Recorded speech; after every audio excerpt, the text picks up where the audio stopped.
Auschwitz. I think it's really difficult to find a synonym for Auschwitz because there's so many and not one can describe the horror, the humiliation, the murder, the torture, the degradation, the depravity that went on in Auschwitz. Auschwitz, we're not here to talk about Auschwitz. We're here to talk about our own personal Auschwitz. I read an article online, like everybody, in the Huffington Post, written by Edith Iver Eger. She's a psychologist, and she's a Hungarian Jew. She now lives in La Jolla, California. She's a psychologist, and she went to Auschwitz when she was 13 years old. And the headline of this article really caught my attention. I'm going to read the article to you. Of course, I will stop every once in a while to give my own personal interpretation. But what caught my attention was the headline. I don't know what I would have been without Auschwitz. My God. That stopped me, and I began to read the article. It's about our own personal concentration camps. You know, whenever we're in a crisis, in a personal challenge, whenever we're going through hard times, there are a lot of well-meaning, well-intentioned friends who come to us and say, you know, this is something you had to go through. Nothing happens by accident. You shall overcome. This too will pass. I know when I was going through probably one of the greatest personal crises of my life, in the pit of depression. People wouldn't come and say that, and I would just automatically, in my mind, I wouldn't say it in front of them, like, you know, what the hell do you know? What the hell do you know what I'm going through? Well, after reading this article, a lot of those platitudes make sense. Well, they do. But coming from someone like Edith Iver Eger, you really got to think about what she has to say. Just a little thing about Auschwitz before we begin with the article. As most of you would agree, I know some of you maybe don't, because I don't know who's watching. This is YouTube. You could be watching in Antarctica, as far as I know, at 3 in the morning.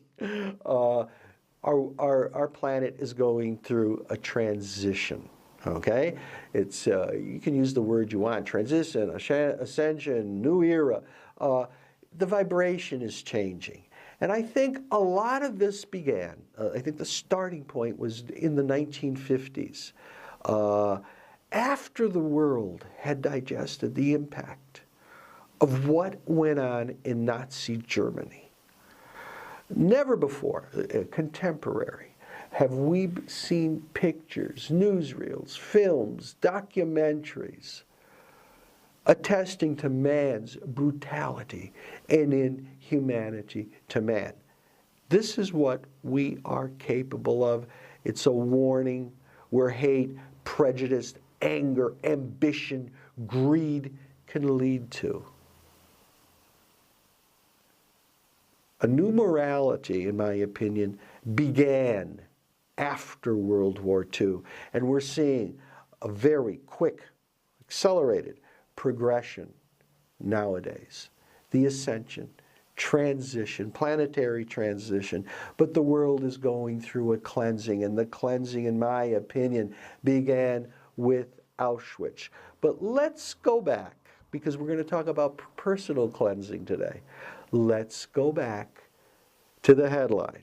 I don't know what I would have been without Auschwitz. Mrs. This woman, Dr. Eger, with the utmost respect, because what she says has caused some transformations in the way I think. It's enabled me to reprogram how I think about. I thought I had it down, but when it comes from someone like this, you know you're right. You know that you're on the right track. And she reinforced some of my beliefs. She begins by saying, let's talk about the difference between a victim and a survivor. I was victimized. She wasn't a victim. She was victimized. I know about the story of my life. I accept it. I went through the valley of tears, but I never intended to set up camp there. How many of us going through our valley of tears don't go through it? We set up camp there. We become the victim. Oh my God, why did this happen? Oh boy, oh boy. We think of a million reasons not to leave our anger behind, not to leave our hurt, our pain, our suffering behind. Hey, if she did, none of us, none of our personal crises can be as terrible as losing your family in Auschwitz. I lost a brother, my mother, by consequence, lost a son. I lost a job. I lost a family. But none of this can compare with spending your adolescence, your childhood at Auschwitz or any other concentration camp in Nazi Germany. Nothing can compare with being a patient of Dr. Mengele. She was. We'll go a little further with this. Nothing can compare than watch your mother go to the left, to the gas chambers. Nothing compare than spending your childhood in Auschwitz. And yet this woman, Edith Iver Eger, if she was British, I would call her Dame, because she, if anyone in this world deserves knighthood, she does. Back to her. On our way to Auschwitz, my mother said something I never forgot. She said, "We don't know where we're going. We don't know what's going to happen.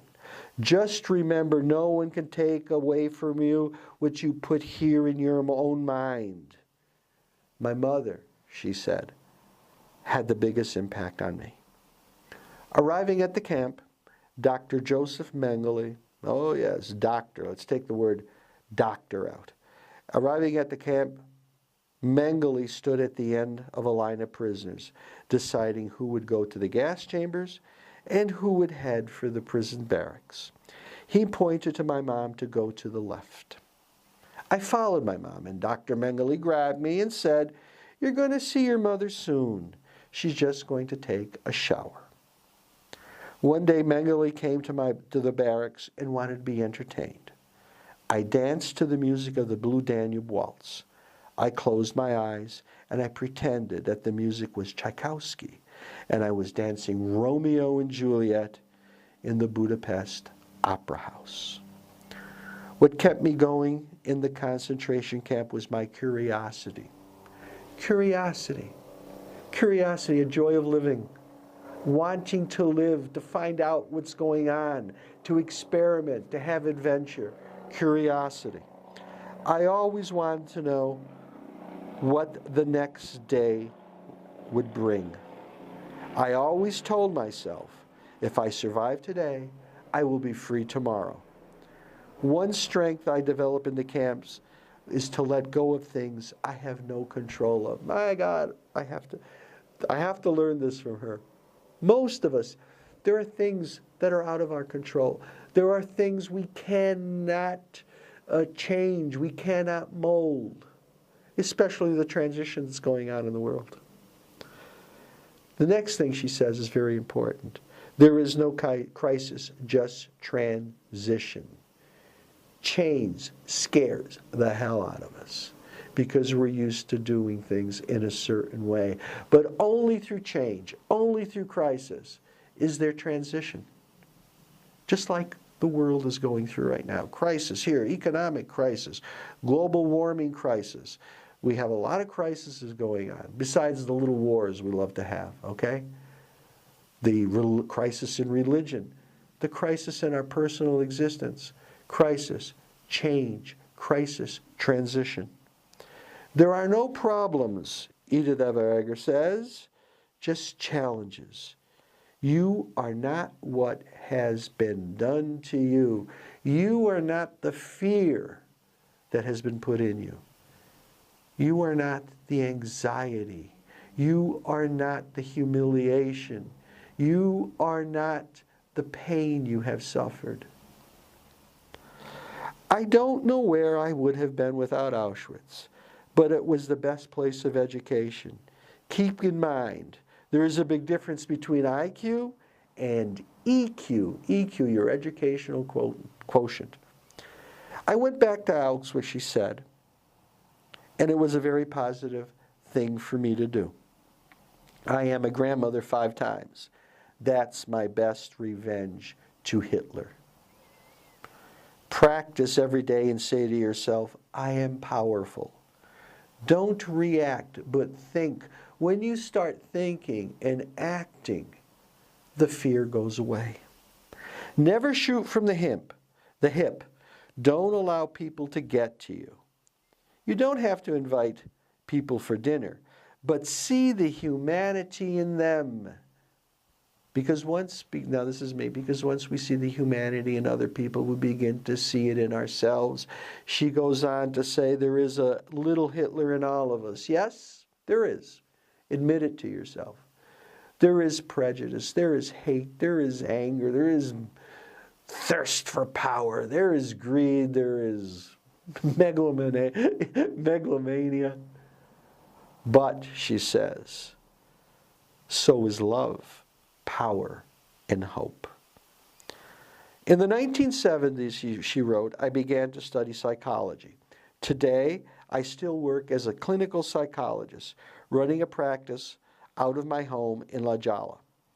My specialty involves treating patients suffering post-traumatic stress disorder. My God, if I ever had post-traumatic stress disorder, I would see this woman, because the trauma of going to Auschwitz, I think she was 11 or 12 or 13, around there, watching your mother go to the left, seeing her go up in smoke, along with millions of others. But she survived because she wasn't victimized. She did not let herself be victimized. I always say, self-love is self-care. The biggest concentration camp is in our mind. Let's go back to what she said. I passed through the valley of tears, but I never intended to set my camp up there. How many of us cannot get through the valley of tears, and we set up our own concentration camps in our mind, camps full of hate, full of I want revenge, or full of pain, full of suffering, full of hurt. This is what this woman is trying to tell us. Move on. Because if you don't move on, now let's look at the spiritual side of this. You can't progress. And we are put on this earth, we arrive here, we incarnate here to evolve, to progress. That is the natural order of the universe.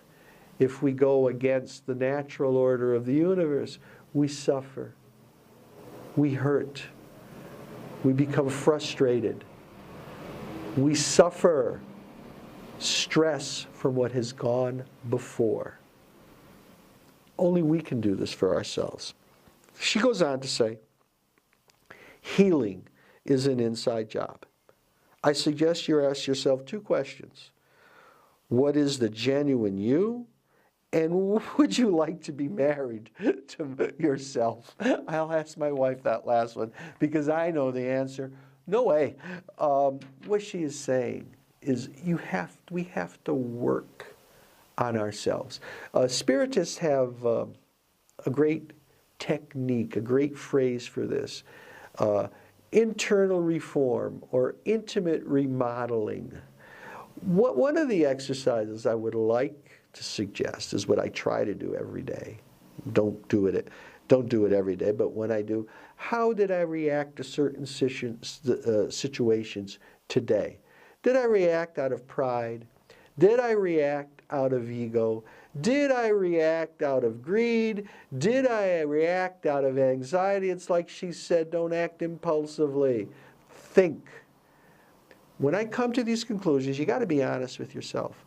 Okay, my response to this situation, well, it didn't come from a very good place. Work on it. Begin the internal remodeling. And if you're interested in remodeling yourself, Spiritual Light Books has a variety of books that can help you do this. All our books deal with spirituality. They deal with reincarnation. Some deal with the transitions that are happening on this planet. Others deal with karma. We have a book on the spirituality of animals. We have a book on gay love. What are the spiritual reasons and the spiritual motives and the spiritual implications of this? It's called A Different Kind of Love. And basically the resume, hey, yeah, it's just a different kind of love. Because everything we do is a reflection of who we are, not only in this life, but in others. And everything we encounter in our life is simply lessons, crises that we have to learn from, that help us, that help transform ourselves and make the transition into, or the evolution to a better spirit. And that's what we're here for. And all of us are here. I could say every single one of you, even the person watching in Antarctica, we're here at this time and place. We're here at this time in the time of transition to learn from this transition. We're here to see the barriers of prejudice falling, the barriers of social inequality starting not to make a difference. We're beginning to see black, white, rich, poor. We're all together in this. And the old prejudice and the old way of thinking really doesn't have any place on this planet anymore, and neither does it have a place in our own lives. That's what we're here to learn. We are here to learn not to make our camps in the old way of thinking. We are here to learn not to make our camps in situations that happened before. We're here to move on. So, Spiritual Light books were downloadable in any ebook format: PDF, Kindle, Kobo, what's the other one? Nook. There are others. We're available in any one you want. They're at Smashwords. Just type in Spiritual Light Publishing and you will find it. Or even easier, go to Facebook. We have a Facebook, Spiritual Light Books. You will see the link. Just click the link and you will find our books there. Like I said, there is an enormous variety of books available, whatever floats your boat. But one thing they all have in common: evolution. The evolution of our souls, the evolution of this planet. And I'd like to ask you a favor. Besides buying a book, subscribe to this channel. Just, makes it easier for keep you updated on the new videos we post here. Thank you.